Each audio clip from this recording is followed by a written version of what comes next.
Mbak Heni, saya panggil Mbak Heni aja ya. Mbak Heni, silakan duduk. Terima kasih sudah hadir di acara Kikendi. Saya dengar Anda dulu tinggal di Australia, Ya. tetapi kemudian memutuskan untuk kembali ke Indonesia atau tinggal di Indonesia, tidak mau kembali lagi ke Australia karena melihat ada anak-anak jalanan. Iya, awalnya waktu saya kembali ke Indonesia Januari 2006, saya terkejut melihat begitu signifikannya penambahan anak-anak di jalanan dibandingkan 10 tahun lalu sebelum saya berangkat ke Australia, itu di tahun 96. Dan hati saya tergetar ketika melihat anak-anak bayi yang digendong oleh mama-mamahnya, yang pada akhirnya saya ketahui itu mama-mama palsu. Mama-mama palsu ya? Ya. Karena itu bukan bayinya. Iya, untuk mendapatkan simpati dari semua penumpang yang berhenti di lampu merah. Tahun berapa itu? 2006, Januari 2006. Padahal Anda sebenarnya sudah tinggal di Australia. Betul, saya dan suami waktu itu belum menikah. Keluarga suami migran ke Sydney, Australia tahun 96.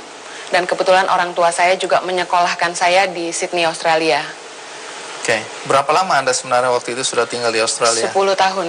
Di kota apa? Di kota Sydney. Oke.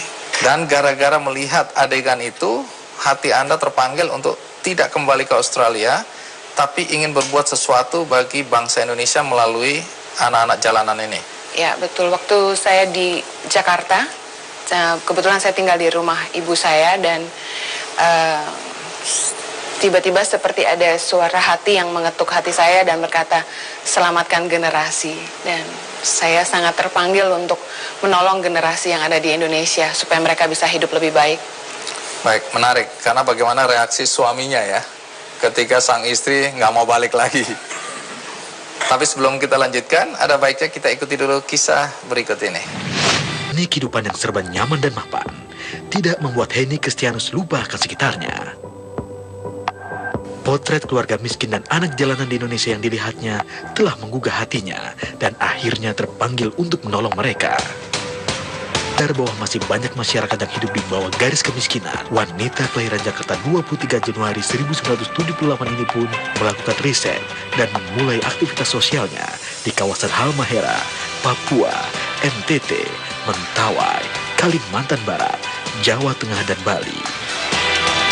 Semangat dan niat tulus, Heni bersama suaminya Yohanes Kristianus akhirnya memutuskan untuk merelakan segala bentuk kemewahan yang mereka miliki, yaitu perusahaan dan sejumlah aset di Australia, untuk memulai segalanya dari nol.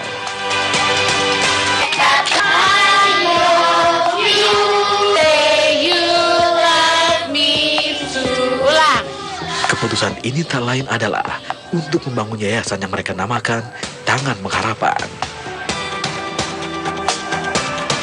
Melalui yayasan ini, mereka telah memberikan bantuan di bidang pendidikan, pemenuhan gizi anak, pembagian beras gratis, operasi katarak, pemberdayaan masyarakat, serta membangun tempat tinggal layak bagi keluarga prasejahtera.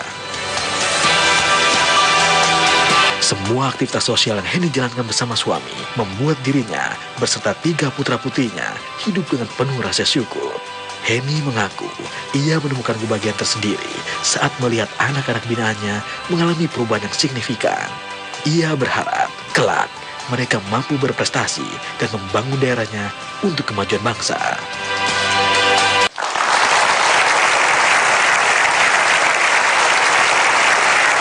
Ya, menarik. Anda udah tinggal lama di Australia, punya bisnis di sana, punya rumah di sana, ya. Semua kegiatan sudah mapan. Tapi Anda tinggalkan karena Anda tergerak hatinya melihat banyak anak-anak di jalanan yang waktu itu tidak mendapatkan pendidikan dan perlakuan yang wajar yang seharusnya didapatkan oleh anak-anak. Tapi boleh tahu nggak, waktu Anda memutuskan akhirnya tinggal di Jakarta atau tinggal di Indonesia, reaksi suami bagaimana? Suami bingung dan bilang, kita mau ngapain dan bagaimana dengan pekerjaan saya, bisnis saya, dan rumah kita di Australia. Karena sebagai pasangan muda tentu saja rumah itu masih mortgage, KPR istilahnya, dan masih punya tanggung jawab banyak. Dan bagaimana dengan keluarganya, karena keluarga suami saya semua tinggal di Sydney, Australia. Terus apa jawaban Anda? Saya bilang saya yakin Tuhan memanggil saya untuk Indonesia.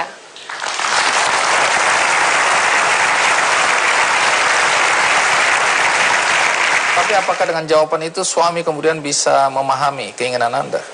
Kebetulan suami saya pria beriman yang takut akan Tuhan. Ya? Oh, jadi ditakut-takutin dengan cara itu? Enggak, dia tahu bahwa saya bukan wanita yang sembarangan membuat keputusan. Suami saya percaya bahwa kalau ketika saya membuat sebuah keputusan, saya sudah pikirkan matang dan sudah doakan sungguh-sungguh. Karena untuk menikah saja dia butuh tunggu 9 tahun untuk menikahi saya. Iya, iya. Lalu bagaimana dengan semua kegiatan Anda berdua di Sydney? Bisnis, rumah, dan seterusnya. Kami tinggalkan begitu saja. Tinggalkan begitu saja? Begitu saja, dan kami putuskan menjual rumah kami. Dan karena sulit menjual rumah, tidak segampang menjual cabai tentunya. Dan saya harus menjual semua aset yang ada supaya bisa terus membayar cicilan yang terus berjalan. Yaitu kami jual 2 mobil dan semua yang saya punya termasuk deposito yang ada di Jakarta pun habis semua. Waktu itu sudah punya anak atau belum? Sudah, saya baru melahirkan anak kembar 4,5 bulan. Lalu apa yang Anda lakukan ketika pertama kali tinggal di Indonesia? Jadi setelah suami setuju untuk kami tinggal di Indonesia, saya sempat pulang 2 hari ke Sydney untuk packing semua barang-barang kami dan pulang ke Indonesia. Kemudian dimulai dari suami tiba-tiba dapat tawaran dari beberapa gereja karena latar belakang suami juga teologi ya. Mereka meminta suami bergabung dengan gereja-gereja yang ada, tapi saya nggak mau. Saya bilang enggak lah, kalau untuk pulang ke Indonesia buka gereja, kayaknya gereja udah kebanyakan. Lebih baik kita buat sesuatu untuk Indonesia. Tiba-tiba ada satu tawaran yang cukup menarik. Seorang pengusaha di Bandung bilang sama suami, saya gaji kamu, tapi kamu kerja membantu sebuah gereja. Jadi lucu, tidak bekerja pada gereja itu, tapi digaji oleh pengusaha ini. Karena pengusaha itu berutang budi kepada gereja tersebut yang mendoakan anaknya yang kena tumor di hidung lalu sembuh. Jadi sebagai balas budinya suami saya diminta membantu gereja itu. Sementara saya sendiri tetap tinggal di rumah dan kami akhirnya harus pindah ke Bandung karena domisili gereja itu di Bandung.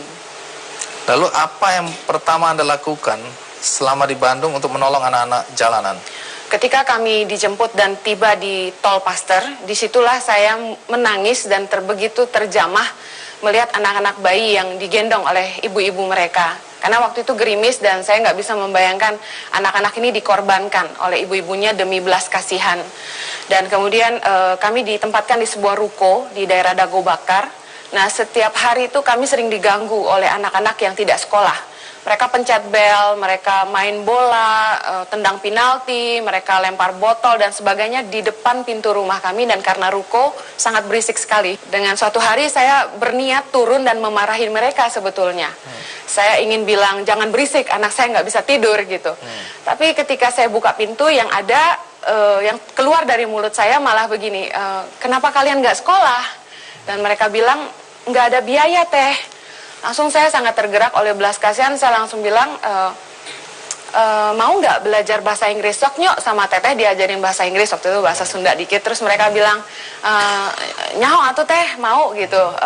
Sok atuh kapan? Besok katanya. Langsung besok datang 5 anak. Kemudian saya ajarin mereka bahasa Inggris mulai dari ABC, 1, 2, 3. Kemudian karena saya lihat mereka lapar, saya minta pembantu masakan makanan, nasi goreng dengan telur.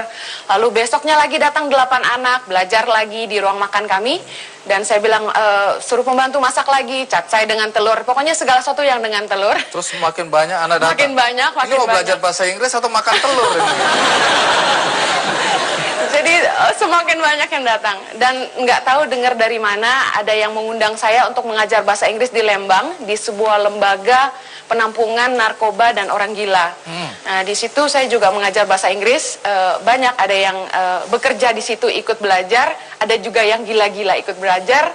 Anak-anak yang kena orang narkoba. Orang gila akhirnya bisa bahasa Inggris. Mereka cuma liatin saya sambil senyum-senyum, terus minta salaman gitu. Iya, iya. Tapi belakangan kan setelah mulai banyak anak-anak, bahkan saya dengar sampai ribuan anak yang Anda ajar atau Anda dorong untuk pendidikan, tapi baru Anda menyadari bahwa langkah yang Anda lakukan ternyata sebenarnya tidak efektif. Iya. Kenapa begitu?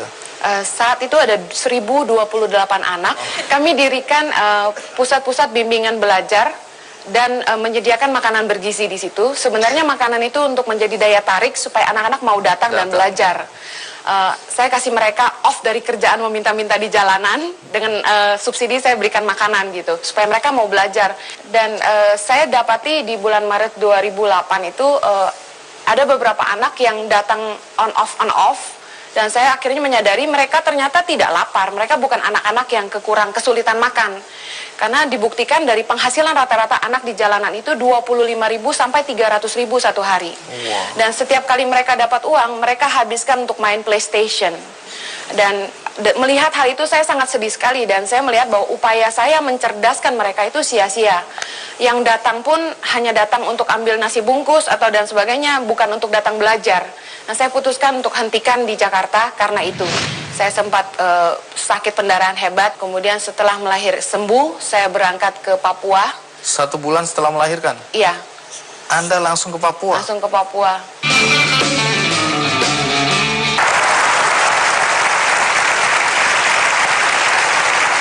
Setelah 1.000 lebih anak-anak jalanan Anda urus, tanda kutip, tapi Anda merasa kecewa karena ternyata mereka bukan anak-anak yang sebenarnya membutuhkan makanan, karena mereka bisa menghasilkan uang bahkan ratusan ribu dan mereka gunakan dengan cara yang salah. Kemudian Anda kecewa, Anda berhenti. Lalu apa yang Anda lakukan? Saya mulai berpikir cara yang lebih efektif, dan saya mulai memutuskan untuk mencari anak-anak yang paling membutuhkan di Indonesia. Dan saya mulai dari Halmahera. Karena tahun 2000 ketika suami saya pernah ke Jakarta untuk liburan, dia sempat membantu anak-anak korban kerusuhan di Tobelo, Halmahera. Apa yang Anda lakukan di sana? Di sana saya mulai mensurvei anak-anak yang tidak mampu. Kebetulan saya punya kenalan yang bisa membawa saya berkeliling, dan langsung saat itu juga kami mendirikan PAUD gratis, sekolah-sekolah PAUD gratis, dan juga feeding and learning centers di 5 desa awalnya dengan jumlah 225 anak. Lalu di Jakarta saya mengunjungi sebuah panti asuhan yang menampung semua anak dari berbagai pulau. Nah, saat itu anak-anak itu terpaksa berpuasa 3 hari karena tidak ada donatur yang memberi mereka makan. Dan saya tahu bahwa mereka punya donatur yang mendukung mereka untuk pendidikan. Nah, akhirnya saya putuskan untuk mendukung mereka juga sampai hari ini, tapi tentunya sudah banyak donaturnya sekarang. Tapi kemudian saya juga ke Jawa Tengah, di Gerobokan, ada desa yang miskin sekali di atas gunung, saya harus naik ojek 45 menit ke atas. Ada desa PP namanya, sangat kering, sumur pun kering, semua rumah dari papan dan rata miskinnya. Mata pencahariannya cuma kayu bakar.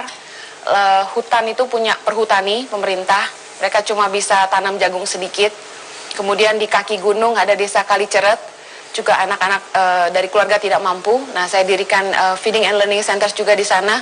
Kemudian saya sempat vakum sedikit karena melahirkan anak yang terakhir, anak laki-laki. Saya sempat sakit pendarahan hebat dan harus terhenti sejenak. 1 bulan kurang lebih. Nah, kemudian setelah sembuh, saya berangkat ke Papua. 1 bulan setelah melahirkan? Iya. Anda langsung ke Papua? Langsung ke Papua. Dan suami tidak marah? Tidak. Suami macam ikut. apa itu? Suami menemani. Suami menemani? Ya, suami Kelihatannya menemani. hebat sekali suami Anda ini ya. Suami saya itu pria yang sangat mendukung dan mendorong saya untuk melakukan apa yang saya bisa. Tunggu. Supaya kita nggak penasaran yang mana suaminya, maka yang merasa suaminya Mbak Heni mohon berdiri. Jadi ini ya, saya dengar di Cimahi Anda pernah bertemu dengan satu anak yang mengurung dirinya selama 6 tahun. Iya, betul. Apa yang terjadi pada anak itu? Jadi ketika saya datang membawa sembako untuk masyarakat tidak mampu di Cimahi, saya tiba di sebuah rumah.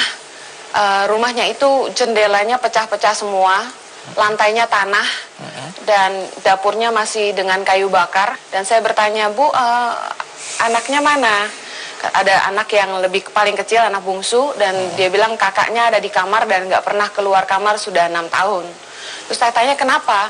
Karena ketika adiknya masih bayi, adiknya menangis karena lapar dan karena mereka terlalu miskin dan tidak bisa beli susu, adiknya kelaparan dan kakaknya karena kasihan pergi mencuri di warung. Dan ketika keluar dari warung itu, yang empunya warung langsung teriak maling, maling, dan seketika itu juga para tukang ojek memukuli anak ini. Dan karena trauma hebat, anak ini takut ketemu orang dan tidak pernah keluar kamar selama 6 tahun. Padahal dia berjuang untuk adiknya. Iya, betul.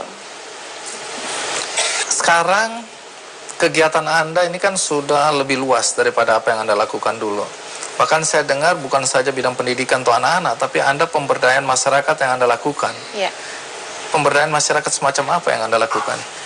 Pemberdayaan masyarakat yang lebih intensnya di Pulau Timor, NTT, di mana kami memberi berbagai penyuluhan pertanian, peternakan, pola hidup sehat, mendidik anak, karena di sana mereka memukul anak dengan kayu di kepala. Astaga. Dan banyak kekerasan rumah tangga terjadi. Dan di situ kami juga memberikan penyuluhan kesehatan seperti harus memakai alas kaki karena ada penyakit frambusia, sejenis kusta yang masih ada di sana karena kebiasaan tidak memakai alas kaki. Dan kemudian kami membagikan bibit tanaman, sayur-sayuran dan mengajar mereka bagaimana menanamnya. Saya mengundang orang dari Trubus Surabaya untuk melatih masyarakat membuat pestisida alami, bagaimana cara menanam bibit-bibit yang sudah kami berikan. Juga kami modali masyarakat dengan ternak. Dan karena di NTT konsumsi babi sangat tinggi, kami pakai ternak itu untuk memodali masyarakat. Dan juga kami bangunkan rumah-rumah sehat dan MCK, mengajar masyarakat bagaimana menggunakan kamar mandi daripada membuang air di hutan yang mengakibatkan banyak pemerkosaan terjadi. Jadi berbagai macam hal yang saya bisa lakukan, kami upayakan di sana.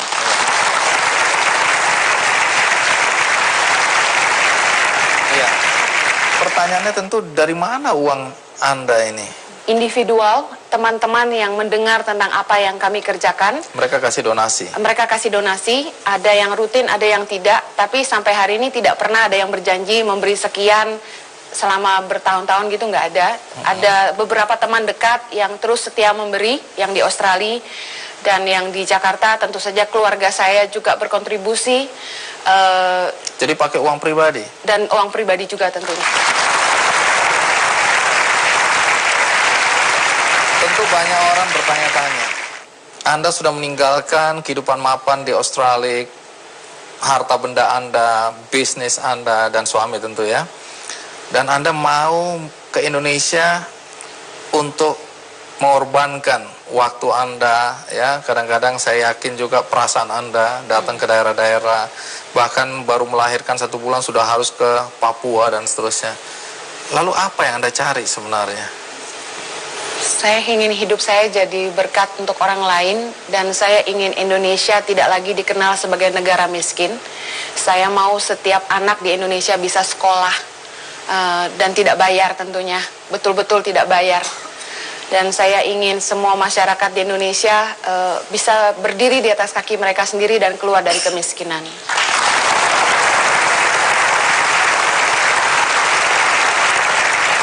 Lalu, apa kebahagiaan yang Anda dapatkan dari semua apa yang Anda lakukan ini?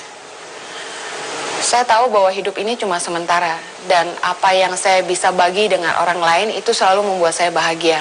Bahkan semua orang yang datang ke rumah kami hampir tidak pernah tidak makan, dan semua orang pulang dengan sesuatu. Itu sudah jadi gaya Kapan hidup. saya bisa ke rumah Anda? Kapan saja, Pak Andi. Baik, apa harapan Anda untuk masa depan anak-anak Indonesia?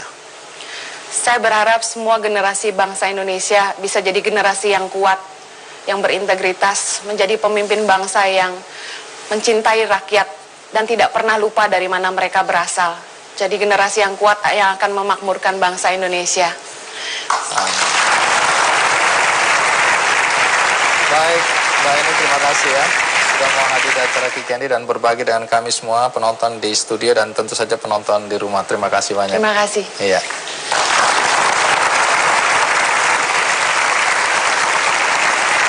Tamu kita berikutnya adalah seorang perempuan yang melakukan kegiatan yang unik.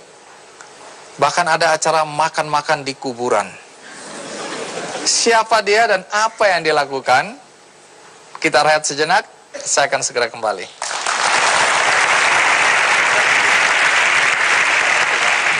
Belum tahu makan apa, belum tahu tempatnya di mana, tapi sudah harus bayar. Iya. Hanya orang gila saya lihat yang mau ikut acara Anda ini.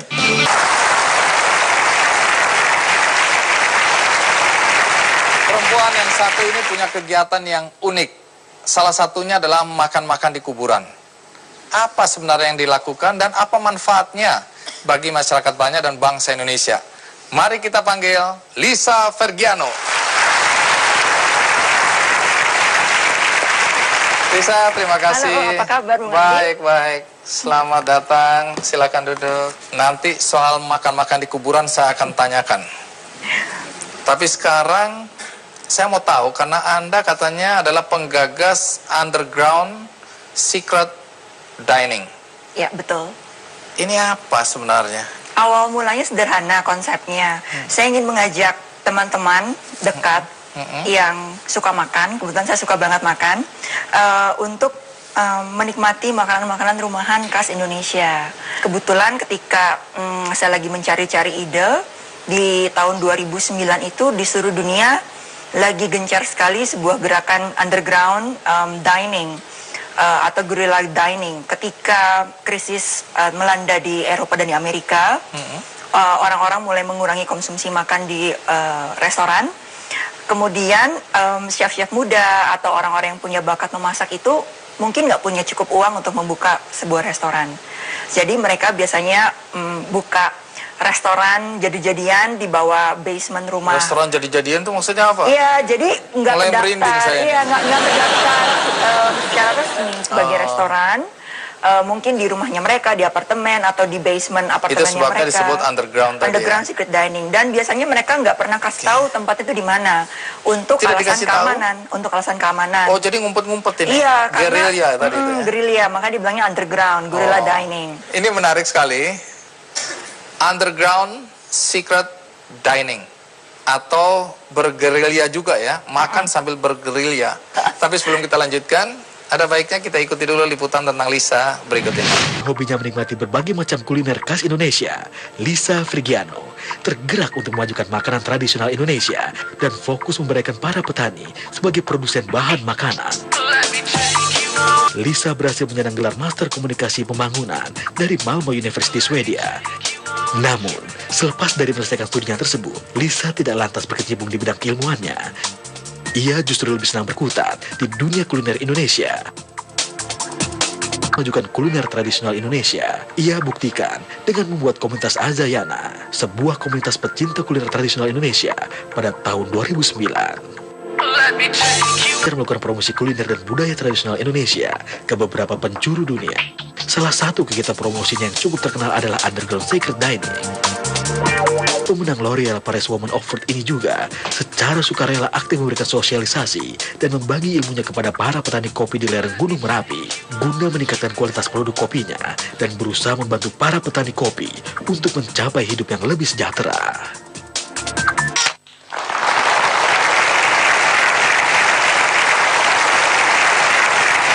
Baik, berangkat dari pengalaman ya, ketika krisis kemudian banyak chef yang hebat-hebat sebenarnya anak muda, tapi mereka tidak mampu atau tidak kuat untuk bayar tempat, kemudian mereka melakukan gerilya dengan mengadakan kegiatan makan-makan atau restoran jadi-jadian. Nah, ide itu kemudian yang muncul ketika Anda kembali ke Indonesia. Iya, jadi waktu itu saya lagi ada di Jakarta. Kemudian saya pikir kalau mengajak teman-teman makan makanan rumahan mungkin tidak begitu menarik karena menurut mereka apa bedanya sama makanan rumah di rumah. Tapi yang ingin saya tampilkan adalah Jakarta kan adalah melting pot dari berbagai macam suku di Indonesia. Tapi seringkali kita tidak begitu mengenal suku-suku yang ada, bahkan cenderung menciptakan sebuah stereotip tanpa mengenal lebih dalam. Dan menurut saya makanan itu adalah bahasa universal yang bisa meleburkan, menyatukan juga dan meleburkan perbedaan.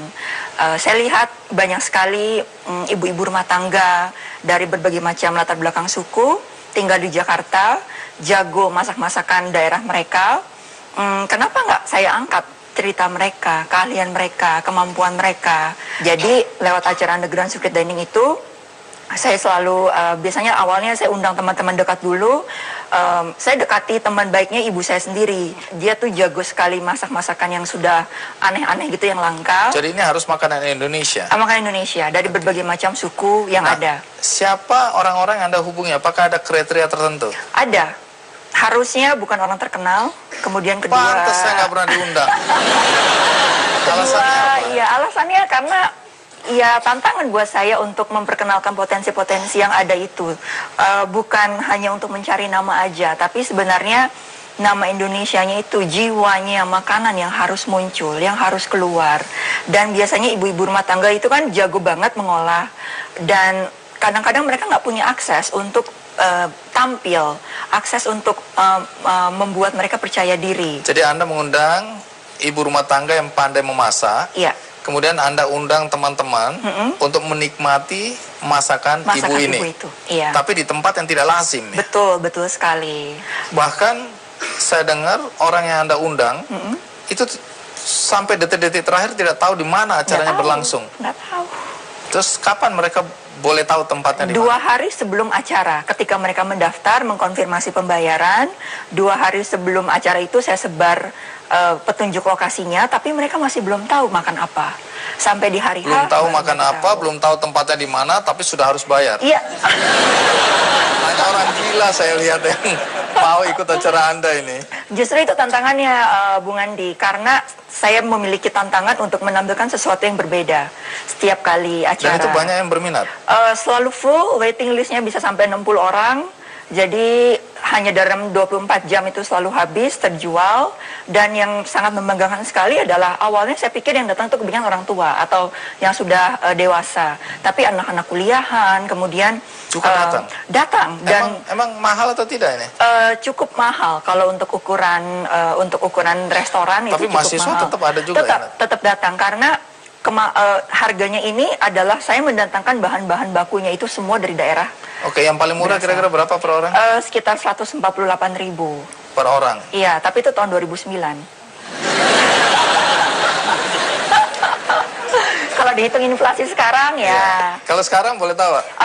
Saya kan buat acara terbaru 15 Februari 2015 ini. Yeah. Tapi Underground Secret Dining sudah saya tutup sharingnya. Saya sekarang akan memperkenalkan sebuah konsep baru mengenai teritori rasa. Teritori rasa Indonesia dengan menggunakan kopi sebagai titik awal diskusi. Wah, ini menarik kopi karena saya dengar banyak kegiatan yang Anda lakukan untuk petani-petani kopi ya. Tapi saya masih penasaran soal Underground Secret Dining ini tadi.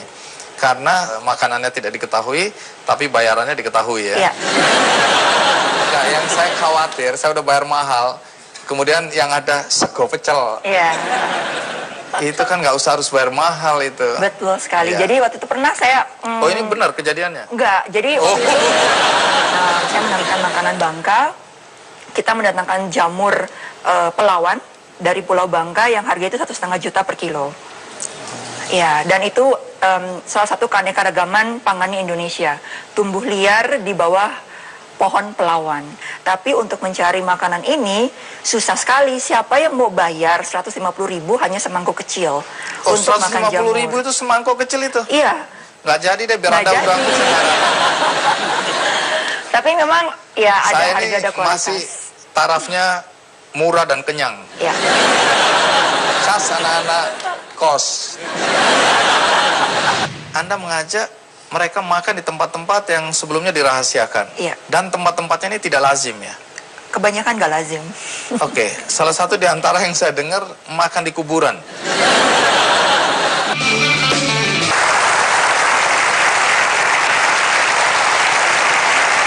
Dalam acara yang Anda selenggarakan ini, Underground Secret Dining ini, Anda mengajak mereka makan di tempat-tempat yang sebelumnya dirahasiakan. Iya. Dan tempat-tempatnya ini tidak lazim ya?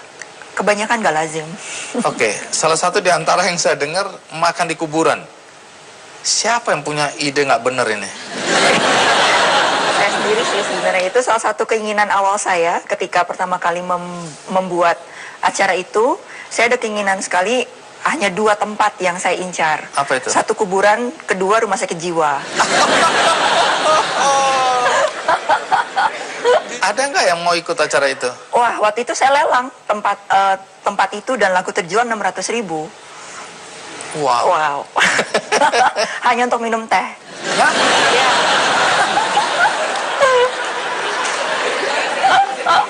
Ini kuburan mana akhirnya dipilih? Mausoleum di Jati Petamburan. Oke. Itu Iya. malam atau pagi, siang? Saya bikin sore. Sore. Jam 4 sore. Oke. Dan kita tur dulu keliling kuburan karena ada begitu banyak kuburan-kuburan yang menarik. Ada kuburan orang-orang Tur Yahudi di sana. lihat kuburan. Ya. Ya, memang bagus juga sambil mengingatkan masa depan kita ini.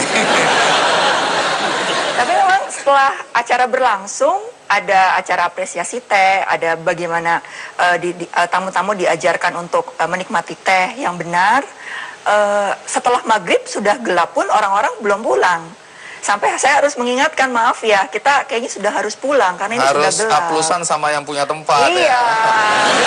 Malam kan baru mereka keluar ya. Dan mereka baru sadar, oh kita di kuburan ya. Saya. Tadi Anda bilang bahwa Anda sudah mulai beralih perhatiannya lebih melihat unsur apa, kopi sebagai inti gitu ya. Iya, betul. Menarik karena saya dengar Anda bahkan terjun tinggal di Sleman bahkan untuk membantu petani-petani kopi di sana. Iya. Apa yang Anda lakukan? Sebenarnya- Tunggu dulu, sebelum apa yang Anda lakukan, mengapa Anda terpikirkan untuk datang ke Sleman dan membantu petani-petani kopi di sana? Sebenarnya nggak sengaja, karena teman baik saya itu lagi berkunjung ke Jogja. Saya lagi tinggal di kampung, di daerah Imogiri, di Mangunan. Waktu itu saya dekat sekali dengan kehidupan pertanian. Dan saya semakin saya terjun ke dunia kopi, saya meneliti bersama dengan petani-petani kopi di Bondowoso. Pertanyaan saya sederhana, kalau kopi adalah industri yang sangat menjanjikan, kenapa teman-teman petani saya, bangsa saya sendiri itu hidupnya susah, hidupnya miskin? Sangat ironis sekali. Itu yang membuat Anda terpanggil. Iya. Lalu apa yang Anda lakukan di sana? Kemudian teman saya bilang, coba deh, lu pergi tuh ke Sleman, lu minum kopinya, lu rasain gimana rasanya. Katanya sih enak, Lis. Ya udah gimana? dong, saya pergi ke sana. Saya disuguhin kopi sama teman petani kopi yang saya temui. Anda minum. Saya cicip, Rasanya gimana? saya taruh cangkirnya. Kemudian Kenapa? petani kopinya nanya, Mbak kok nggak diminum? Saya bilang, Bapak maaf, saya nggak bisa minum, kopinya ini kayak getah karet. Wah, padahal itu kebanggaan dia. Iya, Anda bilang getah karet. Dengan budaya Jawa itu sangat tidak amat bisa ditolerir. Saya bicara Iya. seperti itu. Saya bicara belak-belakan. Itu membuat orang marah biasanya. Iya, dan dia kaget sekali. Tapi dia kemudian mungkin dia bisa menguasai emosi dan dia tanya, kenapa Mbak? Saya bilang, ini kopinya bagaimana rasanya bisa seperti ini? Dan dia menceritakan prosesnya, tahap demi tahap, tahap demi tahap. Kesalahan mereka apa waktu itu? Kesalahan di proses, Bung Andi. Semuanya salah di proses. Tapi petani-petani itu luar biasa sekali pengetahuannya. Saya tanya, saya investigasi, mereka tahu bagaimana cara membuat kopi yang bagus. Tapi untuk membuat kopi yang bagus perlu modal besar. Perlu uang tunai di awal untuk membeli buah merah, untuk membayar buruh sortasi, untuk menggerakkan mesin, Lalu membeli apa yang Anda solar. lakukan? Saya telepon teman saya yang punya kafe di Jakarta, dia juga chef. Saya bilang, namanya Ragil. Gil, gue ketemu petani kopi nih, hancur kopinya. Lu mau nggak bantuin? Kita bantuin sama-sama. Supaya hancur sama-sama. Iya. Terus Ragil tanya ke saya, lu yakin kopinya bisa bagus kalau kita bantu? Ya gue kagak tahu sih. Tapi masa ya alam kalau udah mengusahakan yang terbaik, kita nggak dikasih yang terbaik juga sama alam. Yaudah kalau gitu lu atur deh, gue beli ntar kopinya harga tinggi, lu hitung aja biaya produksinya berapa. Kemudian saya jadi bolak-balik ke Sleman, saya mulai bantu penghitungan biaya. Kemudian pelan-pelan kita perlakukan petik merah. Saya dampingi untuk olah basah, full wash. Kita perhatikan, kita ganti airnya tiap 4 jam sekali. Jadi jam 12 malam, jam 4 pagi itu kita bangun, kita ganti air sampai lendirnya hilang, kita jemur. Baik, mungkin kami semua kurang paham terlalu teknis. Sangat detail sekali, iya. Yang jadi pertanyaan, Anda dulu pernah bekerja di korporasi, dapat gaji dan pasti posisi yang bagus juga. Tapi kenapa Anda kemudian merasa menolong petani kopi ini lebih membuat Anda bahagia? Karena sebenarnya awalnya kembali lagi saya suka makan. Tapi kemudian seiring perjalanan itu saya mencicipi banyak makanan. Saya juga perlu tahu siapa yang menanam makanan saya, siapa yang mengembangkan ternak-ternak, siapa yang menghasilkan susu yang saya minum. Jadi kalau kita lagi makan gini mikir ini daging. Siapa peternaknya? Iya, saya kira seperti itu sekarang. Lama-lama kita nggak makan ini. Karena terlalu banyak merenung ini. Iya. Oke, jadi waktu memakan sesuatu kita juga harus tahu dari mana mata rantainya ini ya. Betul sekali. Dengan begitu apa yang Anda harapkan kalau kita sudah memahami itu semua? Saya tentu saja sebagai orang Indonesia dan juga seperti kebanyakan pencinta makanan Indonesia, kita rindu sekali ingin melihat masakan Indonesia itu terkenal di luar negeri. Saya seringkali bertanya bertahun-tahun, kenapa ya makanan kita kurang begitu mencuat? Bahkan kadang-kadang dicolong sama negara tetangga. Saya menemukan jawabannya. Karena kita kurang begitu menghargai profesi-profesi produsen-produsen makanan kita. Kita kurang begitu menempatkan tempat yang tinggi untuk para petani, peternak, nelayan, dan pembuat-pembuat makanan tradisional yang masih bertanggung jawab. Dan itu yang sekarang sedang Anda lakukan? Iya, betul. Mengembalikan kejayaan masa lampau. Karena sebenarnya bangsa kita begitu kaya, begitu besar, tapi kenapa kita mengerdilkan diri kita sendiri dalam segi perspektif selera, dalam perspektif cita rasa. Oke. Terakhir, mimpi Anda, apa yang ingin Anda wujudkan berkaitan dengan apakah itu kopi maupun makanan-makanan tradisional khas Indonesia? Sebenarnya mimpi saya sederhana. Saya hanya ingin petani-petani yang bertanggung jawab, nelayan, peternak, produsen-produsen makanan tradisional bisa memiliki akses yang luas untuk membicarakan, untuk mengangkat sebuah isu-isu pangan, kehebatan-kehebatan mereka di dunia internasional.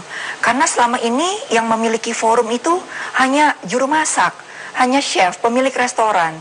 Produsen-produsen makanan nggak memiliki akses untuk bicara ke forum-forum internasional.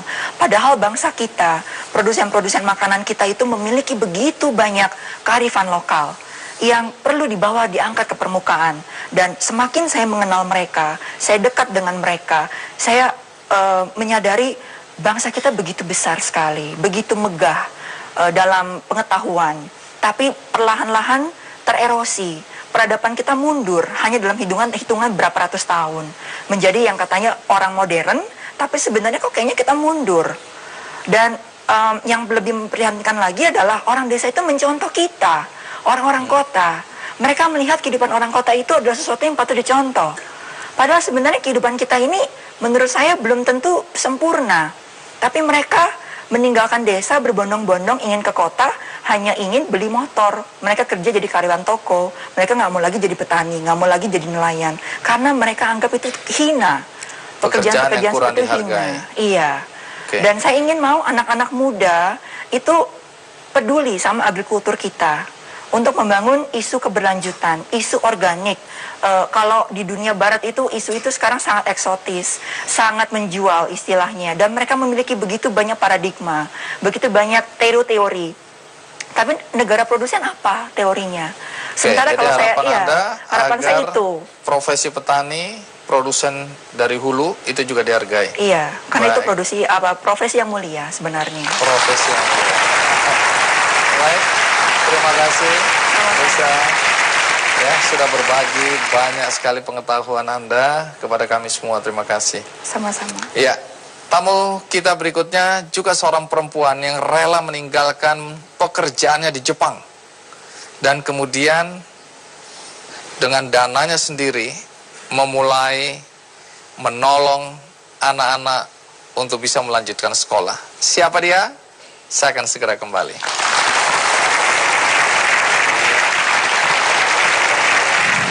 Kami, mahasiswa-mahasiswa Indonesia yang ada di Jepang itu untuk menyisihkan satu kali uang makan kita di Jepang untuk dikirimkan ke Indonesia, dan itu bisa menjadi uang sekolah untuk 1 bulan.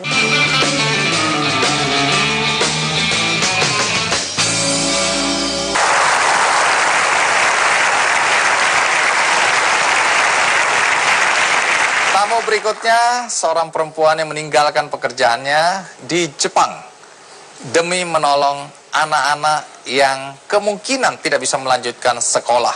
Bahkan untuk itu dia menggunakan uangnya sendiri untuk membantu adik-adiknya. Lalu siapa dia? Mari kita sambut Megarini Puspasari.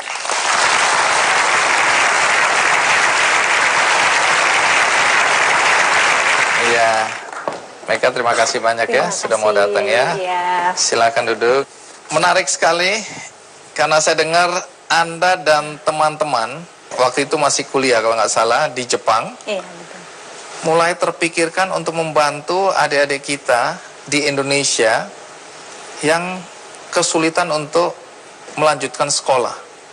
Nah, boleh cerita Anda dan teman-teman itu bagaimana sampai kemudian muncul gagasan untuk membantu adik-adik kita? Jadi mungkin itu awalnya di tahun 2002, awalnya masih kegiatan pribadi, Mas. Jadi waktu itu saya kuliah di Jepang dan saya merasakan bahwa saya mendapat pendidikan yang baik, kemudian fasilitas pendidikan yang lengkap, gratis lagi gitu. Dan dengan beasiswa ya. Beasiswa. Dan kemudian ketika pulang ke Indonesia, masih banyak bertemu dengan anak jalanan. Dan di sekitar rumah saya sendiri masih banyak anak-anak yang kesulitan membayar biaya sekolah, sehingga ketika itu mama saya sering cerita bahwa itu ada anak tuh yang susah bayar sekolah seperti itu. Sehingga dari situ saya merasa ada keprihatinan seperti itu, dan akhirnya oke mah, Mega yang bantu. Dan setiap pulang ke Indonesia, saya akan menyisihkan uang beasiswa saya untuk diberikan ke anak tersebut. Dan lama-kelamaan yang datang ke rumah saya itu makin banyak gitu. Hingga di tahun 2005, jadi saya mulai kuliah tahun 2002, di tahun 2005 saya merasa bahwa wah, kalau kayak gini sendiri saya tidak mampu seperti itu. Sehingga terpikir untuk mengajak teman-teman yang lain. Di Jepang? Di Jepang, iya. Mereka bersedia? Benar, tidak hanya orang Indonesia, orang dari luar. Jadi kebetulan waktu itu kampus saya, kampus internasional, ada lebih dari 50 negara, banyak sekali yang ikut bergabung dengan kami. Untuk membantu anak-anak Indonesia? Iya, begitu. Iya. Menarik ya, karena kemudian berkembang, bukan saja Anda menyisihkan sebagian uang dari beasiswa itu untuk membantu anak-anak di desa Anda, tapi bahkan lebih jauh Anda meninggalkan pekerjaan Anda ketika Anda sudah bekerja di sana untuk lebih banyak bisa berbuat. Menarik. Mari kita ikuti dulu kisah tentang Mega berikut ini. Inspirasi tentang hidup, alam semesta, seni dan berbagai macam ilmu. Pendidikan adalah pencerahan dan kunci untuk perbaikan kehidupan. Itulah makna pendidikan bagi Megarini Puspasari, perempuan yang gemar melakukan aktivitas sosial dan berguna bagi masyarakat. Kegiatan yang mengasah hati dengan menemui orang-orang yang kurang beruntung. Mega, karena dia berlimpah kasih sayang, maka ingin dia berbagi kasih sayang kepada orang lain. Jadi saya yakin bahwa Mega akan mampu dan bisa untuk menjadi wanita yang istimewa.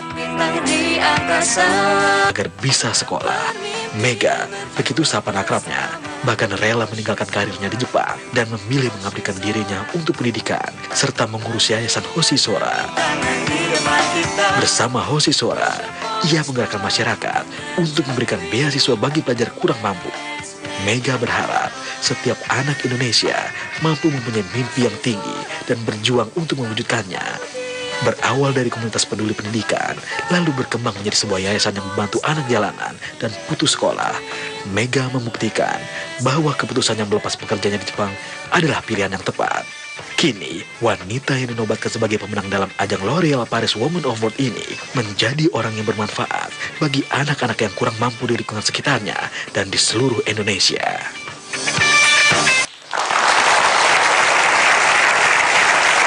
Ya. Nah, kembali lagi soal anak-anak tadi. Waktu Anda dan teman-teman di Jepang tergerak untuk membantu anak-anak itu, berapa banyak anak-anak yang bisa terbantu melalui gerakan yang, atau itu masih bentuknya komunitas? Komunitas ya? Waktu itu. Nama komunitasnya apa? Hoshizora Community. Apa itu Hoshizora Community? Hoshizora itu apa? Hoshizora itu dari bahasa Jepang dan berarti langit yang berbintang. langit yang Iya, berbintang. dan itu melambangkan harapan kita bahwa setiap anak Indonesia berani bermimpi, berani mempunyai impian, menggali potensi dirinya, dan berani untuk mewujudkannya, seperti itu. Oke. Nah, setelah lulus kuliah kan Anda bekerja ya di Jepang. Bekerja di mana? Waktu itu saya bekerja di perusahaan pendidikan di Jepang, Kumon Institute of Education. Jadi apa Anda di situ? Di Osaka, saya pertamanya di HRD. Kemudian di tahun 2010 ya, terakhir waktu itu saya berada di sebuah satuan khusus planning department ya, untuk mendirikan yang disebut Global Kumon University. Jadi waktu itu saya mendapat banyak kesempatan untuk belajar dan bekerja dengan presiden-presiden Kumon dari berbagai negara. Jadi waktu itu memang kesempatannya sangat besar terbuka, ya, sehingga saya bisa terlibat dengan meeting bersama para presiden-presiden Kumon Group itu. Itu membuat Anda punya akses ya. Iya, betul. Ketika Anda sudah bekerja, kenapa Anda harus putuskan untuk kembali ke Indonesia? Apa yang mendorong Anda untuk kembali? Jadi mungkin ada dua alasan. Yang pertama karena waktu itu saya sudah menikah dan suami saya berada di Indonesia. Waktu itu saya merasa bahwa untuk menjadi istri yang lebih baik saya pulang ke Indonesia untuk mendampingi suami. Itu yang pertama. Kemudian yang kedua, waktu itu di tahun 2010, saya dan pendiri Hozizora Community yang lain sampai pada satu titik di mana gimana nih gitu. Kita sudah lulus, sama-sama mempunyai pekerjaan yang mapan. Apakah kita akan lanjutkan gitu komunitas ini gitu? Kalau kita mau serius, salah satu dari kita harus pulang ke Indonesia. Waktu itu ada 4 orang. Ada 4 orang pendiri dan siapa nih yang mau pulang ke Indonesia? Dan akhirnya saya yang mendapat kehormatan itu untuk pulang ke Indonesia. Kehormatan ya. Kehormatan itu sebuah kehormatan. Awalnya saya dengar Anda menggunakan uang sendiri waktu bantu tadi ya, menyisihkan. Iya, betul. Nah, iya. Belakangan berkembang. Iya, karena semakin banyak anak yang datang dan bisa dibantu, akhirnya saya bersama teman-teman, kita coba research sebetulnya berapa sih kebutuhan anak-anak untuk sekolah. Dan ternyata mengagetkannya, nilai itu sebanding dengan nilai sekali uang makan kita di Jepang. Seperti itu. Itu berarti sangat mudah sebetulnya untuk kami mahasiswa-mahasiswa Indonesia yang ada di Jepang itu untuk menyisihkan 1 kali uang makan kita di Jepang untuk dikirimkan ke Indonesia, dan itu bisa menjadi uang sekolah untuk 1 bulan, dan itu adalah harga dari masa depan mereka. Jadi ini menggerakkan kita untuk yuk lakukan apa yang kita bisa, dan akhirnya banyak yang bergabung dengan kami sebagai kakak bintang. Wah. Ya. Semakin banyak orang Indonesia yang terlibat dengan gerakan ini, dan uniknya kebanyakan memang anak muda. Ternyata anak-anak muda Indonesia sekarang mempunyai kepedulian yang juga luar biasa.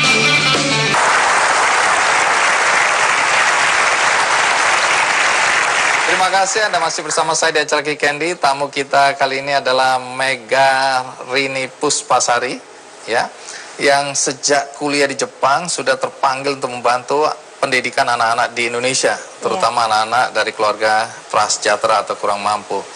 Nah, sekarang Anda sudah lebih jauh lagi mulai memikirkan dengan serius dan mendirikan yayasan.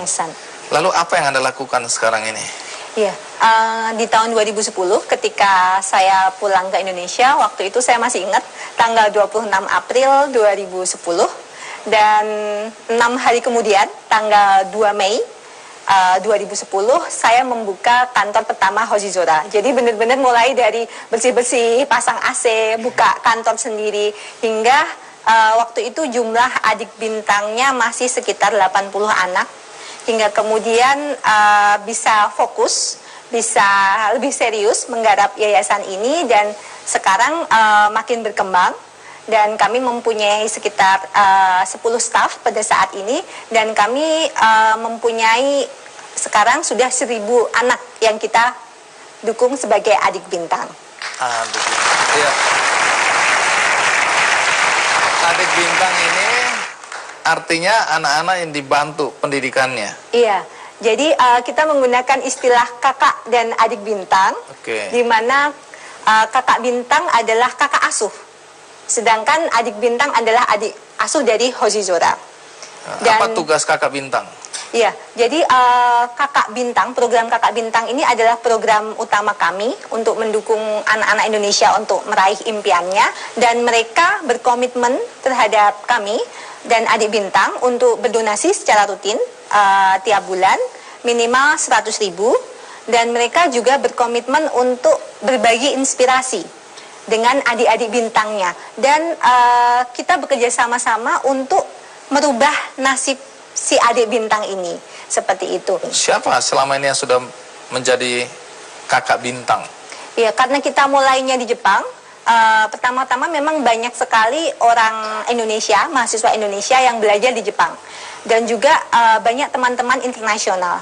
Oleh karena itu kakak bintang Indonesia banyak tersebar juga di Amerika, kemudian di Jepang tentu saja, di Eropa juga banyak, di Cina, di Taiwan, Korea banyak, termasuk ketika kita akhirnya membuka kantor di Indonesia dan kantor pusat kita di Indonesia, semakin banyak orang Indonesia yang terlibat dengan gerakan ini, dan uniknya kebanyakan memang anak muda, dan saya juga cukup bangga dengan fenomena ini, dan ternyata anak-anak muda Indonesia sekarang mempunyai kepedulian yang juga luar biasa seperti itu. Baik, jadi adik-adik bintang ini mulai kelas berapa? Mulai biayai? Jadi program kami untuk anak SD, SMP maupun SMA. Nah, kalau udah tamat SMA kan mahal biaya kuliah. Dari mana dananya? Iya, dan ketika mereka lulus SMA, kita juga mengarahkan mereka untuk mendapatkan beasiswa-beasiswa yang sudah ada. Karena saat ini beasiswa untuk kuliah sudah semakin banyak. Dan mungkin kelemahan mereka adalah mereka tidak mengetahui tentang informasi tersebut. Jadi kita berusaha untuk mengadakan kegiatan pendampingan kepada mereka, kemudian mengadakan seminar-seminar untuk mendukung mereka nanti bisa melanjutkan kuliah seperti itu. Di Hojizora sendiri juga ada program untuk kuliah, namun masih sangat terbatas. Nah, saya membayangkan kesibukan Anda luar biasa ya, bagaimana membantu adik-adik bintang kita supaya mereka bisa melanjutkan sekolah. Dengan kesibukan itu apa suami nggak keberatan? Tidak, karena suami juga kebetulan sekarang juga sedang sibuk sih ya, lagi ambil spesialis. Namun, atau suami malah seneng? Mungkin memang itu tantangan sebagai seorang wanita ya, Bang Andi, di mana kita bisa tetap mengurus keluarga, mengurus suami, anak, namun bagaimana kita juga tetap bisa melakukan passion kita gitu, karena saya sendiri pendidikan dan anak-anak ini adalah passion saya.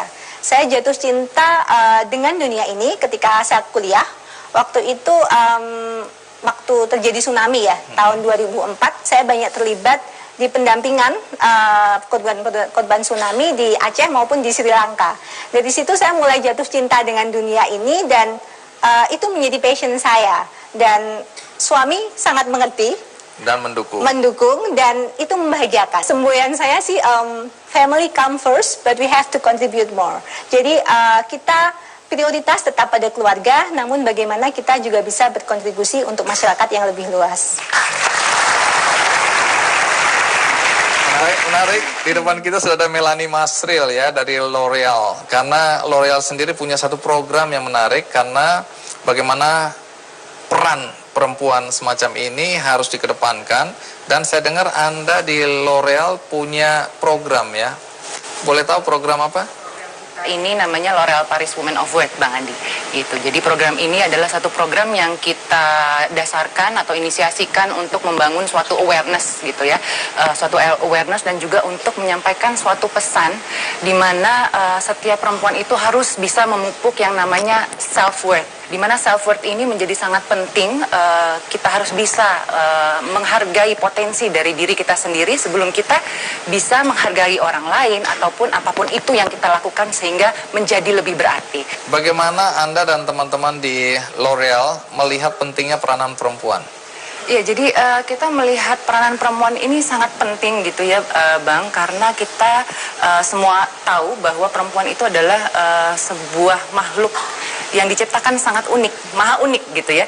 Dimana perempuan ini punya talenta yang mungkin, mohon maaf nih Bang, tidak dimiliki oleh laki-laki. Saya mulai menyesal. Karena mungkin kebanyakan perempuan ini bukan curcol, tapi saya sendiri suka lebih banyak menggunakan feeling saya dibanding rasional saya, sehingga kadang-kadang melakukan segala sesuatu. Mungkin Mbak Mega bisa mendukung juga seperti tadi yang Mbak Mega sudah sebutkan, bahwa kita melakukan sesuatu itu dengan passion gitu ya, dan dengan passion inilah kita bisa menjadi word of mouth agent untuk menyampaikan hal-hal besar yang lebih baik lagi kepada begitu banyak perempuan di Indonesia. And that's the reason why kita bikin program ini, dan kita ingin mengapresiasi dan memberikan jasa tersebut kepada mereka.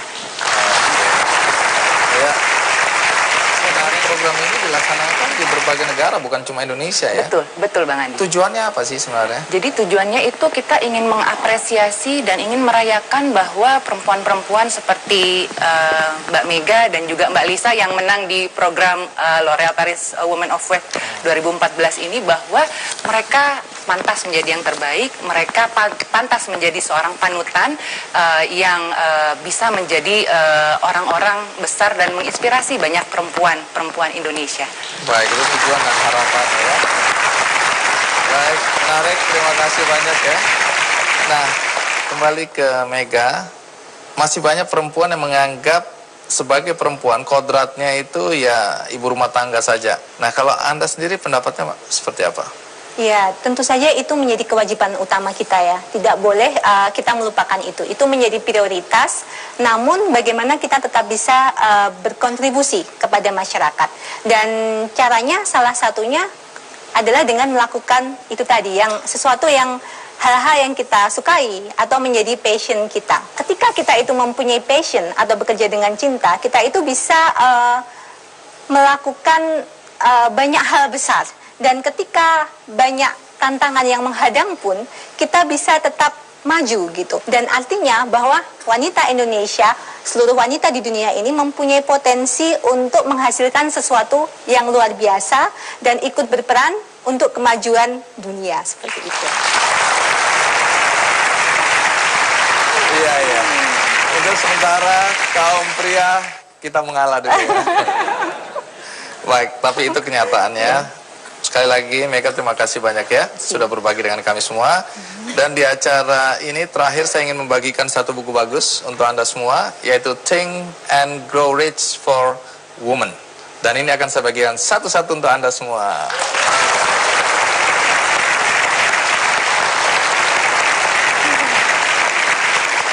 Dan sekali lagi kita perlu menyadari bahwa peran perempuan di dalam masyarakat, di dalam bangsa Indonesia itu sangat besar dan kita harus hargai.